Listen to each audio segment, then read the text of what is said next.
मुझो दस्तगीरवा सोनो पीरन जो पीरवा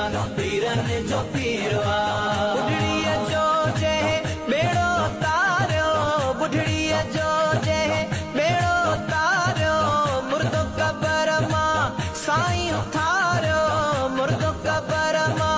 खबर शामिल कई पे अमरकोट में ब्यूरो चीफ मोहम्मद सुमार कादरी बजीर जी तालको पिथोरू का खबर राब्ता कमेटी जिलानी जमायत सिंध के उहदेदारन गुलाम मोहम्मद नोड़ी, शेर खान नोड़ी, मुश्ताक अली सान जी ज़ेर सदारत मीटिंग थी गुजरी। मीटिंग में जमायत जो मंशूर ऐं झंडे जो मकसद गुलाम मोहम्मद नोड़ी पेश कयो।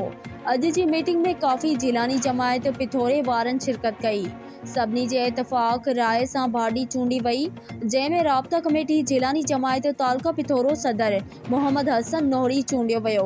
जनरल सेक्रेटरी कादिर लियाकत अली सान नायब सदर अख्तर अली सोमरो, सीनियर नायब सदर Abdul Ghani Kumbhar, deputy general secretary Saddam Hussain Nohri, office secretary Amir Hasan Nohri, एतलात सेक्रेटरी शामिल अली रागड़, खजांची आजिज हुसैन नोहरी शामिल।